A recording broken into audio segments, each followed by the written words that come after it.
नमस्ते, जय हिंद। ये है द आवारा मुसाफिर शो क्लिप्स।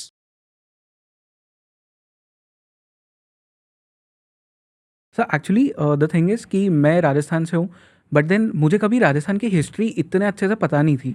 इनफैक्ट जब मैं आपकी बुक पढ़ रहा था महाराणास, तो उसमें शायद मुझे क्योंकि मैं राजस्थान से हूँ, तो मुझे बप्पा रावल का मैंने नाम सुना था, मैंने महाराणा प्रताप का नाम सुना था, बट देन रावल खुमन जी, कभी नाम नहीं सुना मैंने उनका। खुमाण। खुमाण, उनका मैंने कभी नाम नहीं सुना। एंड ये कैसे होने दिया हमने कि हमारे हिस्ट्री टेक्स्ट बुक से इतने सारे महाराणाओं का नाम मिटा दिया गया, लिटरली मिटा दिया गया। वो तो छोड़ो, ललितादित्य मुक्तापीड़ का नाम सुना है आपने? कभी नहीं सुना था। नागभट्ट का नाम सुना है आपने? नहीं सर। राजा अनंगपाल का नाम सुना है? कभी नहीं। आप हिंदू अगर आज हैं तो ये जो मैंने 4-5 नाम लिए इनके कारण है। करेक्ट। अगर आज आप हिंदू हैं तो it's because of them. One of the biggest Jio political event जो पूरी अंतर्राष्ट्रीय मानवीय इतिहास में घटा, वो था अरब इस्लाम की भारत में हिंदुओं के हाथ से पराजय। Arabic Islam was conclusively defeated by Hindus in Bharatvarsh. अब प्रॉब्लम ये है कि इस्लामिस्ट को, जिहादीज को, लेफ्टिस्ट को, कांग्रेस के इकोसिस्टम को ये ट्रुथ सूट नहीं करता। करेक्ट। तो गोबल्स इनकी सेफ्टी के लिए आ गए कि tell a lie 100 times it becomes the truth. तो वो यही करा इन्होंने कि जो 100 बार झूठ बोल बोल कर आज हिंदू कॉन्शियसनेस से ये नाम इसलिए मिटा दिए गए क्योंकि इनके पीछे एक बहुत बड़ी जियो स्ट्रैटेजिक पॉलिटिकल घटना को इरेज करना था और एक झूठ का प्रचार करना था कि हिंदू 1000 साल गुलाम रहे। मेरी बुक का प्राइमरी थीसिस 2 हैं। नंबर 1, हिस्ट्री टेलिंग, इतिहास का जो पूरा लेखन भारत में हुआ वो एक झूठ, प्रपंच और धोखा है। पूरा इतिहास भारत में जो पढ़ाया जाता है वो सफेद झूठ है। ट्रू। झूठ का पुलिंदा है जिसके ऊपर ये लोग पढ़ पढ़ के आईएएस अफसर, सिविल सर्वेंट्स, ये जो इस देश के अंदर ये जो चलती फिरती लाशें हैं, द वॉकिंग डेड जिनको मैं कहता हूं, क्योंकि आपने उनकी जो आत्मा है वो तो उनसे वैसे ही निकाल ली है। करेक्ट। उनका sense of honour, sense of pride, वो सब खत्म कर दिया गया। The British wanted us to reduce to a nation of clerks, they succeeded. हम सिंहों के देश से क्लर्कों का देश बन गए। वो उस इकोसिस्टम को ये सूट ही नहीं करता था कि उनको ये बताया जाए कि भाई हिंदू एक दिन भी किसी के गुलाम नहीं रहे। Arabic Islam, Afghan Islam and then Turkish Islam, Mughals व टर्क्स, इन 3 ह्यूज में इस्लाम आया, तीनों की यहां पर पराजय हुई। अच्छा, उसका प्रमाण क्या है? 120 करोड़ हिंदू आज इनकी छाती पर बैठे हैं, ये उसका सबसे बड़ा प्रमाण है। तो मैं वो अभागा राइटर हूं। यूजुअली क्या होता है, एक ऑब्जर्वेशन आप करते हैं। न्यूटन ने एक एप्पल गिरते हुए देखा, उसने कहा there must be some force कि एप्पल गिरा क्यों, तो ही केम टू ग्रेविटी। मैं वो अभागा राइटर हूं जो इन्फरेंस से ऑब्जर्वेशन पर गया है। इन्फरेंस क्या है कि 120 करोड़ हिंदू हैं। कैसे हैं? अगर 1200 वर्षों से इस्लाम के साथ हिंदू धर्म का संघर्ष चल रहा है सब कॉन्टिनेंट में, हम 120 करोड़ कैसे हैं ये मुझे बता दें। क्योंकि 17 साल में ईरान का तो पर्शिया का ईरान बना दिया इन्होंने, 11-12 साल में मेसोपोटामिया का इराक बन गया, इजिप्ट खत्म हो गया, सीरिया, ये मिडल ईस्ट पूरा गया, नॉर्थ अफ्रीका का पूरे जो ये आपके अल्जीरिया है, इधर स्पेन तक भी गए थे, फिर वो बाद में उनको जूते मार के निकाला, वो एक अलग बात है। लेकिन भारत में तो कभी भी सिंध से आगे इनको बढ़ने ही नहीं दिया गया ना। तो हमारे पूर्वजों के विलक्षण त्याग, उनके वैलर, उनके साहस, उनके अदम्य साहस को छोटा बौना क्या इरेज ही कर दिया, मिटाई डाला। तो उस दिशा में एक लघु प्रयास महाराणास था कि जो ये जो एक इंटरनेशनल, अंतर्राष्ट्रीय डिजाइन है हिंदुओं को नीचा दिखाकर, हिंदुओं को धीरे धीरे क्षीण करते हुए हिंदू धर्म को समाप्त करना, ये ओपन एजेंडा है इनका, ये स्टेटेड एजेंडा है भारत विखंडन शक्तियों का। तो उस झगड़े को, उस एजेंडा को अगर आपको फाइट करना है तो आपको अपना नैरेटिव बनाना पड़ेगा। और मैं चुनौती देके कहता हूं, मुझे कोई सिद्ध कर दे इस पुस्तक में एक भी बात मैंने कपोल कल्पना पर लिखी हो, जबकि मैं हिस्टोरियन नहीं हूं। History writing is not my craft, I am a surgeon by my training, but I have tried, I mean anybody can, मुझे याद नहीं आ रहा किसने कहा है कि history is too serious a subject to be left to historians. So fine, I claim my right as a Hindu to write my Hindu history, and I challenge the left, and I challenge the opposition to come and challenge, confront me on a single truth. Right. But sir 8th century में जहाँ तक मुझे पता है कि बिन कासिम आता है, that is the first invasion, एक इस्लामिक इन्वेजन जो भारत पे The होता first है, organized invasion. ऑर्गेनाइज्ड। जो रैंडम अटैक्स थे, स्पेशली देबल और जो हमारे सिंध के जो पोर्ट्स थे, उस उन पे पे हो रहे अरबों ने 6ठी शताब्दी में अटैक शुरू कर दिए थे। ओके।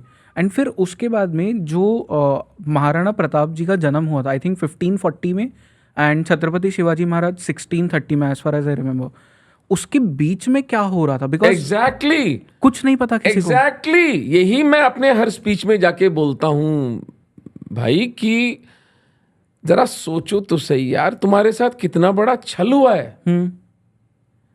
क्या 800 वर्ष का जो इतिहास है, क्योंकि मैं जब पब्लिक स्पीच दे रहा होता हूं तो मैं प्रश्न फेंकता हूं क्राउड पे कि आपको इस देश में जो हिंदू मुस्लिम कॉन्फ्लिक्ट है, भाई एक बड़ा तबका तो हिंदुओं को मानता है कि कोई कॉन्फ्लिक्ट है ही नहीं, इट्स ऑल हंकी डोरी, ये तो एक टेरिटोरियल लड़ाई थी, ये तो जमीन की लड़ाई थी, ये तो अपने अपने ईगोज क्रैश थे। इनको धार्मिक युद्ध क्या होता है, वैल्यूज क्या होती हैं, ऑनर क्या है, वैलर क्या है, सेल्फ रिस्पेक्ट क्या है, फ्रीडम, इंडिपेंडेंस क्या है, राइट। ये तो आइडिया ही नहीं है ना। सारा का सारा जो हिंदू चेतना है वो तो अंग्रेजों के खिलाफ आके सिमट के रह गई कि जी अंग्रेजों से हमने स्वतंत्रता ले ली, उससे पहले तो हम लोग एग्जिस्ट ही नहीं करते थे। बकवासें जरूर करते हैं, 5000 साल पुराना धर्म है, ऐसे थोड़ी खत्म हो जाएगा। करेक्ट। बकवासें करवा लो इनसे। अरे 5000 की क्या हिस्ट्री पता है तुमको भाई? हम आज तक ये एस्टेब्लिश नहीं कर पाए कि आदि शंकर कब हुए थे। करेक्ट। हाँ, इस पे झगड़ा चल रहा है कि 8वीं शताब्दी में हुए थे या बिफोर क्राइस्ट हुए थे। Mind boggling. Correct. The greatest brain ever to have walked on earth, Adiguru Shankaracharya, उनकी हिस्टोरिसिटी हम प्रूव नहीं कर पा रहे। राइट। कितना बड़ा फेलियर है हिंदू समाज का। ये ही तो प्राइमरी झगड़ा, रोना तो यही है मेरा इस समाज के सामने कि 8th सेंचुरी मोहम्मद बिन कासिम राजा दाहिर की हत्या करके उनकी बच्चियों को सेक्स स्लेव बनाता है, सूर्या देवी, परिमला देवी को, और उनको अपने साथ ले जाता है, और विद इन 3 years खुद मारा जाता है उन्हीं डॉटर्स की वजह से, उन्हीं के कारण। उन्होंने हज्जाज बिन यूसुफ जो था, उसका जो खलीफा था, उसको कहा कि ये तो ऑलरेडी सेक्सुअली हमें यूज कर चुका है, तो बैल की खाल में सिलवा के मारा था उसको। मैं कई बार, कई हिंदू मित्र मेरे जो मूर्खतापूर्ण कहते हैं ना कि यार आप इतना क्यों टेंशन लेते हो, आप इतना क्यों एजिटेट होते हो। मैंने कहा जो अपने लोगों के साथ व्यवहार करते हैं, जब उनका हाथ लगेगा तुम्हारे साथ क्या करेंगे जरा सोच लो। You must know who we are dealing with. और उसके भाई या तो उसका प्रिंसिपल जो जिसको बिलीव करते हैं, या वो जो प्रैक्टिस करते हैं, दो ही तो चीज प्रमाण है ना उसकी। पर आपको अगर कुछ एक्शन नहीं लेना है, आपको अगर अपना कर्तव्य नहीं निभाना है, तो आप 1000 रैशनलाइजेशन लेकर आएंगे कि नहीं सब अच्छे हैं, सारे एक जैसे थोड़ी हैं, ये सब बकवासें चलती रहती हैं। तो सबसे बड़ा छल जो हिंदू समाज के साथ हुआ है कि आफ्टर मोहम्मद बिन कासिम जुनैद अल मरी आया था। जुनैद अल मरी को बापा रावल ने ठोक के भगा दिया। करेक्ट। अरब हिस्टोरियन बालाधुरी लिखता है हमें सर छुपाने की जगह नहीं मिली राजपूतों के रोष से। हेटमोंगर ओमेंद्र रत्नू नहीं लिख रहा ना, ये तो मैंने तो नहीं लिखा है। करेक्ट। ये तो अरब हिस्टोरियन लिख रहा है। बट आपने बालाधुरी का नाम सुना है? नहीं। दैट्स द उसके बाद रावल खुमान, रावल जैत्र सिंह, रावल शक्ति सिंह, रावल शक्ति कुमार, रावल अल्लड़, रावल समर सिंह, रावल जैत्र सिंह, पूरी की पूरी महाराणाओं की लाइन हुई है. Constant struggle. It's surreal. आपको विश्वास ही नहीं होता कि ऐसे लोग हुए थे. इतना बड़ा त्याग, इतनी बड़ी घटना, पर क्या इकोसिस्टम है साहब, सारा पहुंच डाला.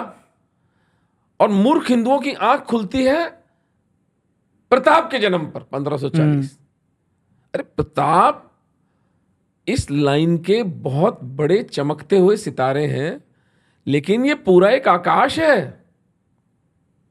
Hindu resistance to Islam in this subcontinent is one of the most glorious chapters of human history.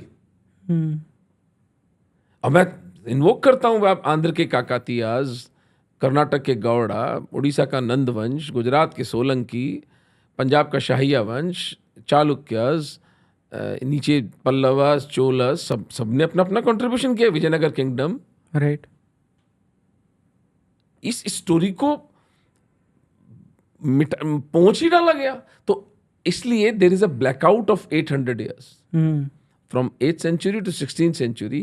Blackout, कोई नाम ही नहीं पता लोगों. अब ये छोटी छोटी किताबें, अब ठीक है ये बेस्ट सेलर है और ये है वो है, बट अल्टीमेटली जब तक हम हिंदू समाज का इमेजिनेशन नहीं पकड़ते, दैट इज बाय मूवीज और by serials, by constant hammering of the Hindu history. और सबसे बड़ा फेलियर इस गवर्नमेंट का मैं मानता हूँ, सेंट्रल गवर्नमेंट का, is the failure to rewrite the history of Bharat in the context of this geopolitical event, which Ian Austin, एक ब्रिटिश हिस्टोरियन, कहता है that the greatest geopolitical event of human history was the defeat of Islam at the hands of Hindus. Right. Otherwise, entire globe would have been Islamized. Look at the inference he is drawing. Bharat अगर हार जाता तो Vietnam, China, Cambodia, Thailand ये रोकते क्या मुसलमानों को? कोई मेजर पावर था ही नहीं. पूरा ग्लोब वुड हैव बीन इस्लामाइज्ड. तो वो चूंकि सूट नहीं करता इन लोगों को, तो ये इन लोगों ने इसको मिटाई डाला, इसको पूरे को इरेज कर दिया पूरे को. करेक्ट. पर ये हिस्टोरिसिटी के the craft of history writing के साथ तो अन्याय है ना. ट्रू. ये वाली बात. ओके सर, आपकी किताब की आपने शुरुआत की एक कोट से, पुस्तक की. मौलाना ख्वाजा अल्ताफ हुसैन हाली, he writes that audacious armada of the religion of Hijaz, whose insignia reached every corner of the world, which learnt no obstruction from any fear, which felt no hesitation in Persian Gulf or faltered in the Red Sea, which valiantly crossed all the 7 oceans, oh drowned was the armada of Islam when it reached the mouth of Ganga. And ये चीज़ किसी historian ने आज तक कभी नहीं बताई. वो खुद का बंदा लिख रहा है ना. करेक्ट. हाँ, क्यों बताएंगे? बिके हुए लोग हैं, ये आत्मा का विनिमय, अपनी आत्मा का सौदा कर चुके हैं. चांदी के टुकड़ों के लिए इस देश के घटिया इतिहासकार, इस देश के घटिया टीवी एंकर्स, इस देश की घटिया मीडिया अपनी आत्मा बेच चुकी है. अच्छा, मैं हर चीज को कॉन्स्पिरेसी एंगल से नहीं देखता, मैं इसको लैक ऑफ इंटेलेक्ट भी देखता हूं. इतना निवेश ही नहीं किया है, इतना इन्वेस्टमेंट ही नहीं किया है कि अपने आप को एजुकेट करें. करेक्ट. भाई मैंने भी 50 साल की उम्र में आकर के पुस्तक लिखी ना, क्योंकि मुझे दिवेर के बारे में 50 साल की आयु में पता चला. अगर मैं राजस्थान में रहने वाला, क्षत्रिय ट्रेडिशंस में पला बढ़ा, जिसके कानों में बचपन में दोहे और सोरठे डाल के जिसको रेज किया गया, जिस आदमी को, उसने दिवेर का नहीं सुना था, तुम इस समाज को क्या दोष दें? लेकिन there is a distinct lack of scholarliness, right, and intelligence. आपने स्टॉक मार्केट की पैटर्न को स्टडी करना, अपने से निर्धन हिंदू के धन को खींचकर अपने आप को धनी बना लेना, अगर आपका सबसे बड़ा क्राफ्ट है, then definitely you are successful. But अपने पूर्वजों के प्रति एक अनुग्रह, अपने पूर्वजों के प्रति एक ऑनर का भाव रखना, उस लाइनेज के ऊपर गर्व करना, अगर वो क्राइटेरिया है किसी समाज के सफल और असफल, तो हम उसमें भयंकर रूप से असफल हैं हम, because we let all this happen to us. True. Like एक पैरालाइज्ड आदमी, जानवर की तरह हम पड़े थे, हम कुछ कर नहीं पा रहे थे, और हमारे सामने ये जब व्यभिचार चल रहा था, तो एक लैक ऑफ इंटेलेक्ट में देखता हूँ इस देश की, सो कॉल्ड, इसलिए इंटेलिजेंशिया कहना उसको एक अपने आप में एक ऑक्सीमोरॉन है, वो एक कॉन्ट्रडिक्शन है ही नहीं इंटेलिजेंशिया। इस देश में कोई इंटेलिजेंशिया है ही नहीं, सब बिके हुए थर्ड रेट व्हीलर डीलर्स हैं। डीलिंग्स करना आती है इनको, ये दलाल हैं, मांडवाली करना आती है इनको, ले देकर अपना काम चलाते हैं। और काम क्या चलाते हैं? गरीब निर्धन हिंदू, जो बेचारा पाकिस्तान का हिंदू मर रहा है, बांग्लादेश का हिंदू, आज भी ये नैरेटिव है ना, आज भी कोई हिंदू समाज का तो कोई नैरेटिव नहीं है। करेक्ट। हाँ, हम डिफेंसिव पर ही हैं। In spite of being the most tolerant people on this globe, historically हमने किसी पर हमला नहीं किया, डिफेंसिव पर आप ही हो। हिंदू टेरर का ब्लेम आप ही के ऊपर है। और मैं कभी देखो चिड़िया, ये कहाँ रहती है चिड़िया, हिंदू टेरर नाम की चिड़िया, कोई दिखा दो, कभी दर्शन करा दो यार। इस्लामोफोबिया वर्ड ही इजाद हो गया। करेक्ट। तो इस लैक ऑफ इंटेलिजेंस और सत्यनिष्ठा, बिल्कुल झूठे लोग हैं हम, तो उसका परिणाम है कि ये सब जो जो जो लाइफ की इतनी सुंदर चीज़ें हैं, आप जब चित्तौड़ जाओ, आप कुंभलगढ़ जाओ, तो आप एक टाइम जोन में, दूसरे टाइम जोन में चले जाते हो आप। राइट। उस मरा हुआ पत्थर भी आपको जीवित लगता है, राइट?